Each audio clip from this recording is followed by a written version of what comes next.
നമ്മുടെ മുന്നിൽ അരുൺ ഈ പറഞ്ഞതിനോടുള്ള ഉപചോദ്യങ്ങൾ ഞാൻ ചോദിച്ചോട്ടെ. ഇപ്പോഴും ഈ ആരാണ് UDFന്റെ സ്ഥാനാർത്ഥി, അതായത് ഇനിയിപ്പോൾ വോട്ട് ചെയ്യാൻ ഒരു ദിവസമേ ബാക്കിയുള്ളൂ, ഇപ്പോഴും ആരാണ് സ്ഥാനാർത്ഥിയായി വന്നത് എന്ന ചർച്ചയിലേക്കും ആ ആരോപണത്തിലേക്കും വീണ്ടും പോകുന്നത് എന്തുകൊണ്ടാണ്? നിങ്ങളെ സംബന്ധിച്ച് നിങ്ങളും ആദ്യം ബിനുമോൾ എന്നൊരു പേര് ആദ്യം ഉദ്ദേശിച്ചിരുന്നു, ബിനുമോളെ ഇപ്പോൾ ഡമ്മി സ്ഥാനാർത്ഥിയാക്കുകയും ചെയ്തിരിക്കുന്നു. അപ്പോൾ അങ്ങനെ ഇപ്പോൾ ജില്ലാ ഘടകങ്ങൾ ഒരു പേര് നിർദ്ദേശിക്കുക, പിന്നീട് സംസ്ഥാന ഘടകം ആലോചിച്ച് മറ്റു പേരിലേക്ക് എത്തുക, ഇതൊക്കെ സ്വാഭാവികമായി എല്ലാ രാഷ്ട്രീയ പാർട്ടികളും എല്ലാ മുന്നണികളും ചെയ്യുന്നതാണ്.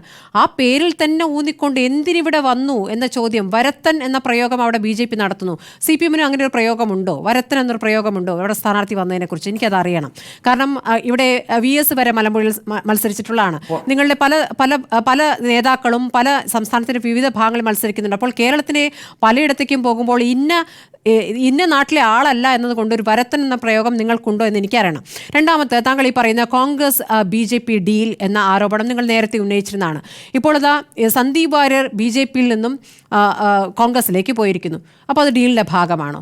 അപ്പോൾ ഇനി ആ ഡീൽ എന്നുള്ള വാദം നിലനിൽക്കുമ്പോൾ, ഡീൽ എന്ന് ആദ്യം പറഞ്ഞത് സരിനാണ്. അതുകൊണ്ടാണ് സരിനോട് ഞാൻ കഴിഞ്ഞ ദിവസം അത് ചോദിച്ചപ്പോഴും അതിന് അദ്ദേഹം മറുപടി പറഞ്ഞില്ല. അരുൺ, ഇതിന് രണ്ടെണ്ണത്തിനൊന്ന് മറുപടി തന്നാൽ നമുക്ക് അടുത്ത ഘട്ടത്തിലേക്ക് പോവാം.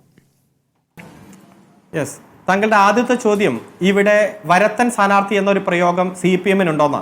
ഞങ്ങൾ അത്തരത്തിലൊരു പ്രയോഗം നടത്തിയിട്ടില്ല. ഞാൻ സൂചിപ്പിച്ചല്ലോ, ഡോക്ടർ സരിൻ കോൺഗ്രസിന്റെ മീഡിയ സെല്ലിന്റെ കൺവീനറായിരുന്നു, പ്രധാനപ്പെട്ട ഒരു നേതൃത്വമായിരുന്നു. ആ നേതൃത്വം വിട്ട് അദ്ദേഹം കോൺഗ്രസ് രാഷ്ട്രീയം ഉപേക്ഷിക്കാനായി പറഞ്ഞ ആ കാരണം ശരിവെക്കുന്ന സാഹചര്യങ്ങളാണ് പിന്നീട് ഉണ്ടായത്. 11 കോൺഗ്രസിന്റെ ഏറ്റവും പ്രധാനപ്പെട്ട നേതാക്കന്മാർ, യൂത്ത് കോൺഗ്രസ് നേതാക്കന്മാരും വനിതാ നേതാക്കന്മാരും ഗ്രാമപഞ്ചായത്ത് മെമ്പർമാരടക്കം ആ കോൺഗ്രസ് രാഷ്ട്രീയം വിട്ടത് ഈ 30 ദിവസത്തെ തെരഞ്ഞെടുപ്പ് പ്രചരണത്തിന്റെ ഭാഗമായിട്ടാണ്.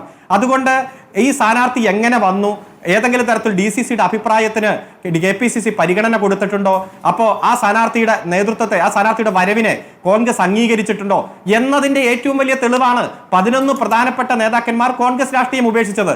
ഞങ്ങൾ ഒരു ഘട്ടത്തിൽ പോലും സ്ഥാനാർത്ഥിയുടെ വരവിനെയോ മറ്റൊന്നും കുറ്റം പറഞ്ഞിട്ടില്ല. ആര് സ്ഥാനാർത്ഥിയായാലും ഞങ്ങൾക്ക് പ്രശ്നമല്ല. K. മുരളീധരൻ പറഞ്ഞ പ്രസ്താവനകളുണ്ട്. സാക്ഷാൽ ശശി തരൂരോടക്കം LDFന്റെ സ്ഥാനാർത്ഥി മികച്ച സ്ഥാനാർത്ഥിയാണെന്ന് പറയുന്ന സാഹചര്യങ്ങൾ ഉണ്ടായിട്ടുണ്ട്. ഇത്തരം സാഹചര്യങ്ങളെല്ലാം കൂട്ടി വായിക്കുമ്പോൾ ആര് UDFന്റെ സ്ഥാനാർത്ഥിയായാലും ഞങ്ങളുടെ സ്ഥാനാർത്ഥിയായിട്ട് ഞങ്ങൾ പ്രഖ്യാപിച്ച സ്ഥാനാർത്ഥിയെ ജനങ്ങൾക്ക് മുന്നിൽ അവതരിപ്പിക്കാനും നല്ല ചിട്ടയായിട്ടുള്ള ക്യാമ്പയിൻ നടത്താനും ഏറ്റവും സർഗാത്മകമായിട്ടുള്ള രാഷ്ട്രീയ പ്രവർത്തനം ഉയർത്തിപ്പിടിക്കാനും ഒരു വിവാദങ്ങൾക്ക് ഇട കൊടുക്കാതെ ചിട്ടയായിട്ടുള്ള പ്രചരണം നടത്താനാണ് ഞങ്ങൾ ശ്രദ്ധിച്ചത്. ആര് UDFന്റെ സ്ഥാനാർത്ഥിയായാലും BJPയുടെ സ്ഥാനാർത്ഥിയായാലും ഈ ദിവസം പോലും രാഹുൽ മാങ്കൂട്ടത്തിനെതിരെ പറയുന്ന ആരോപണങ്ങളുടെ സ്വഭാവമാണ് ഞാൻ ചോദിച്ചത്. കാരണം ഒരാളൊരു സ്ഥാനാർത്ഥിയായി കഴിഞ്ഞിരിക്കുന്നു, അയാൾക്കെതിരെയുള്ള കേസുകൾ എന്തൊക്കെയാണെന്നുള്ള അന്വേഷണം അത് നിങ്ങൾ അന്വേഷിക്കേണ്ട കാര്യം തന്നെയായിരുന്നു. സർക്കാർ അന്വേഷിക്കുന്ന കേസാണ് വ്യാജ ID കാർഡ് കേസ്.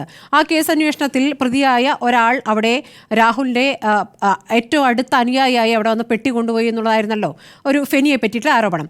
ഫെനി ഇപ്പോൾ ജാമ്യത്തിൽ പുറത്തിറങ്ങിയ ആളാണ്. അങ്ങനെ ജാമ്യത്തിൽ പല കേസുകളിലും പുറത്തിറങ്ങിയ പ്രധാനപ്പെട്ട സഖാക്കളും അവിടെ പ്രചാരണത്തിന് വന്നിട്ടുണ്ട്. അപ്പോൾ ആ കേസ് രാജ്യദ്രോഹ കേസാണ്. അത് ഫെനിയിൽ നിന്ന് മാറി രാഹുൽ മാങ്കൂട്ടത്തിൽ രാജ്യദ്രോഹ കേസിലെ പ്രതിയാണ് എന്ന രൂപത്തിൽ ഡിവൈഎഫ്ഐയുടെ നേതാക്കൾ തന്നെ ഇന്ന് പ്രതികരിക്കുന്നു. അത് ഒരു ശരിയായ തെരഞ്ഞെടുപ്പ് പ്രചാരണ സ്വഭാവത്തിലുള്ളതാണോ എന്നുള്ള ചോദ്യം എനിക്കുണ്ട്. അല്ല, ഞങ്ങൾ പറഞ്ഞല്ലോ, സ്ഥാനാർത്ഥി ആര് എന്നുള്ളത് ഞങ്ങളുടെ കൺസേൺ അല്ല.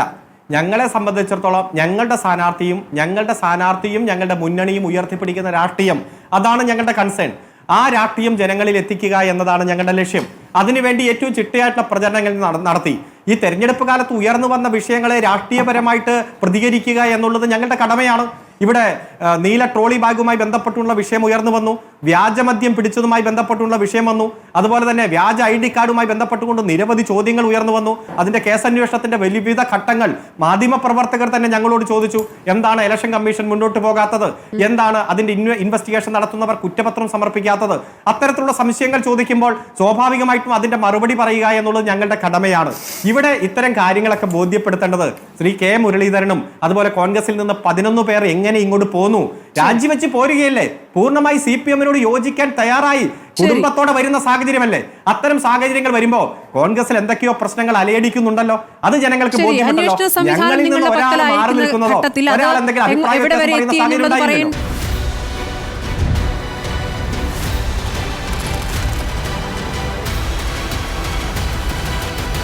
ഡിബേറ്റ് വിത്ത് സ്മൃതി പരുത്തിക്കാട്.